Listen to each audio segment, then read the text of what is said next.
If you're an engineer who feels like you should be making more money, this video might completely change how you think about your career. In this video, I'm going to uncover 3 of the most powerful ways to make your contribution undeniable, to put you at the top of the list for pay raises. Most engineers believe their compensation is based on how hard they work, or how technically skilled they are, or how important their projects are. But that's not how it works. Compensation is based on how clearly your value is demonstrated in business terms. And here's the problem. Engineers create value in ways that are often invisible. You might prevent failures, reduce risk, improve performance, or even save time across teams. But none of those things automatically translate into higher pay. And why is that? Well, it's because engineers fail to quantify risk mitigation and cost savings. And if those things aren't quantified, they don't show up in compensation decisions. So what happens? You keep doing great work, but your pay stays the same. This video is critically important because I'm going to show you how to fix that. I'm going to give you 3 practical ways to document the value you present to the business. Not by working harder, but by documenting your value in a way that makes it visible, measurable, and defendable. And check out the description section for a free download of my promotions and pay raises checklist. The first method is simple but very powerful. Send a weekly or bi-weekly value email to your manager. Most engineers don't do this, which is exactly why it's so powerful and why it works. Here's the structure. The first sentence that you're going to send is the challenge, the problem that you face for that week. The second sentence is what you did, what action you took. And the third sentence is the business impact, or why it matters. Let me give you an example. Most engineers would say, I fixed a system issue this week. That's not useful. Instead, you should say, this week I identified and resolved a recurring system instability that was causing intermittent downtime.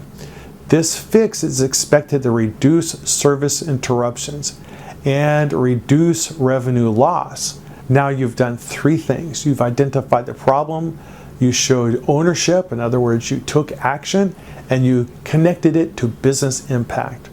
Over time, these emails build a record. So when your manager is asked, what has this engineer actually done? They don't have to guess. They have documentation. And remember, if your manager doesn't have documentation, they can't justify paying you more. The second method is to maintain a personal brag document. This is a private document where you track your contributions continuously. Think of it as your personal database of value. Every time you solve a problem, improve a system, prevent a failure, save time, help another team, you log it in. But here's the key. You don't just write what you did. You write what was the problem, what was the action you took, and what was the result. And again, you put it in economic impact to the business. For instance, you may have optimized signal processing pipelines, reducing the computational time by 15%, which improved system throughput and reduced processing cost. Now imagine doing this for months. When it's time for performance reviews and raise discussions and job interviews, if you need to go on a job interview, you're not going to be trying to remember what you did. You'll have a structured record.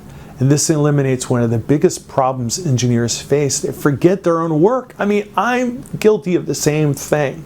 So one of the tricks that I actually use, and this is a pro tip from me personally, that all these things are from me personally, but this is something I do on a regular basis, is for every project I work on, I keep a PowerPoint file where I log the work that I've done for that week. If I analyze some circuits, I'll grab schematics, put them in there.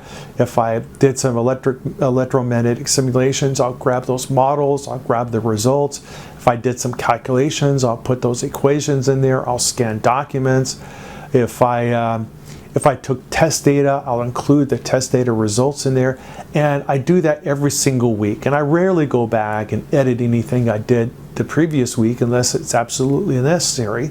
And then after 3-4 months, or for longer projects after 9 months, I have a weekly record of all of the work that I've done and all of the technical details. And then what I do is I then deliver that at the end of the project to the program manager so they can see a record of the work that I've done. And often I'll show those to my bosses if they're interested. I've done this for many, many years. When I ran my own business, I did that for my customers, and my customers just loved it. The third method is one that most engineers completely overlook. It's to use design reviews as a platform to document and communicate your value. Most engineers treat design reviews like a chore. They rush through the slides, they focus only on technical details, and they try to get through it as quickly as possible. And I think that's a real mistake. I think there's an opportunity here that engineers need to take advantage of. Design reviews are one of the few times where multiple engineers are present, leadership may be paying attention, and your work is being formally reevaluated. It's not uncommon to have officers of the company and top managers in design reviews. Instead of treating it like a drudgery, turn it into a monument to your impact. In other words, turn your design reviews into value showcases. And here's how you can do that. When you present your designs, explain the problem clearly that you're trying to solve, walk through your technical decisions, and give solid facts and data for each decision that you made. Use things like test data and simulations and analysis and calculations as a basis for your technical decisions. Highlight trade-offs you evaluated. Most importantly, connect your work to business outcomes. For example, don't just say, I redesigned this subsystem. Say this redesign improves system reliability, reduces failure risk, and is expected to decrease maintenance costs over time.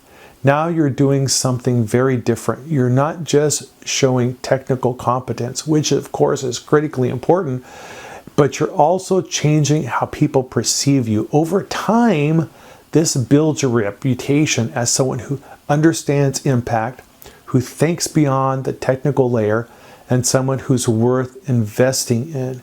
And if you have good reasons for every technical decision you made, people are going to see you as an expert. So what does all this mean? Here's the reality. You're not underpaid. You're probably underdocumented. Not because you're not valuable, but because your value isn't being captured, quantified, and communicated. If you want to change your career trajectory, you need to start documenting your work, quantifying your impact, and translating your contributions into business value.